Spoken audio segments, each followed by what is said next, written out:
He opens the door. You come up and behind him. It's after dark, and you shut the door. I shut the door. Yep.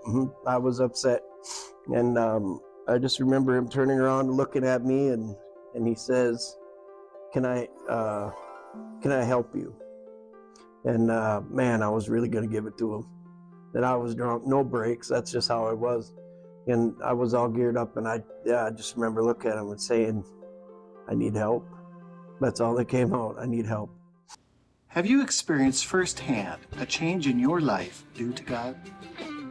Are you looking for a change in your life? God's Spirit blows wherever it wishes. You hear its sound, but you don't know where it comes from or where it's going. It's the same with everyone who is born of the Spirit. Welcome in. And I just remember him turning around and looking at me, and he says, "Can I help you?" And man, I was really gonna give it to him. That I was drunk, no breaks. That's just how I was, and I was all geared up, and I just remember looking at him and saying, "I need help." That's all that came out. I need help. Of all the things you could have said in that condition at that hour, and that's what was able to be mustered. Any other time, I would have said a lot more than that. Yeah. But I did, and he told me, he said, "Well, from the looks of things, there's probably not much I can do for you right now." Sure. But he said, "If you come back 8 o'clock tomorrow morning," he said, "I'll be at the church. I'll put some coffee on. We can talk." That's a big ask, right? 8 o'clock the next morning. Yeah, I think, got back home and, took my sleeping meds. And of course, I'd been drinking and I shouldn't have took them, but I couldn't sleep unless I passed out. And so I was pretty certain there was no way I was getting out of bed by 8 o'clock. Wasn't likely. No, didn't set an alarm, no. Passed out about 7:30-ish, something like that. My eyes, they open up, and now this is frustrating because I'm really, really hungover, and hungover don't begin to describe how bad I feel. And I rolled over to go back to sleep, and I just remember feeling so wide awake and being so upset, and I could just hear him, right? Come down at 8 o'clock. So I said, I'll go down there because I'm pretty certain the door won't. It's going to be locked. Nope, it's not going to be open anyway. Well, I'm going to go down there. And I went down there, and sure enough, he was there. And by this time, of course, I'd been to the doctor several times. They stopped giving me my trazodone. I was losing weight. I was probably down to 146 pounds. I was basically drinking my life away and, vomiting blood and just, it wasn't good. Like I was in a bad way. And I went to talk with this guy, and I'm like, oh, it's going to be the same old song and dance. You need to quit drinking. You need to get your life in order. You need to. And so I went in, and we sat down and talked. And, he asked me some questions, which I knew he would. Asked me about my family, how did substance use, affect my family and all this. And of course, it is what it is.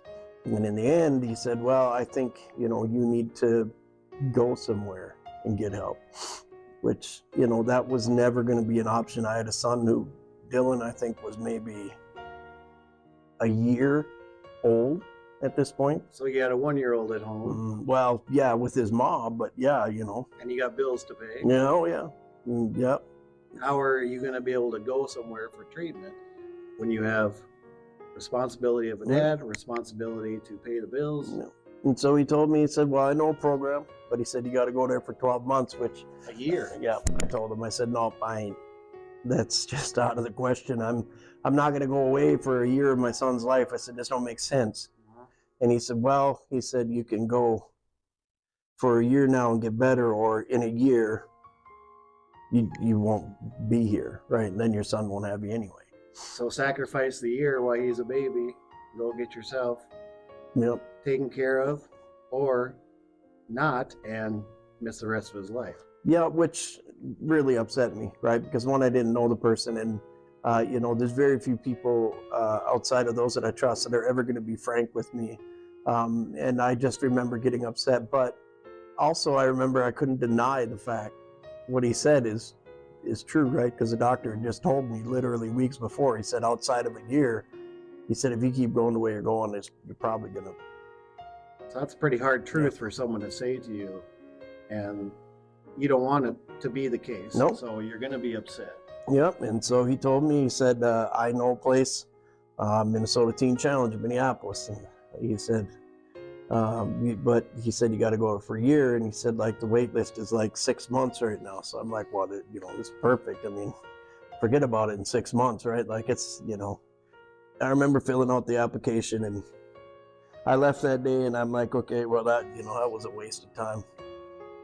But I remember praying that night. I did. I remember praying. I looked out the window, and I said, God, I said, you've got to take me, or you got to help me, because I can't live this way anymore. Well, Darin found himself at a crossroads where he knew something either needed a change or this was it for him. How about you? Have you ever been at that point in your life? A crossroads. Something needs to change.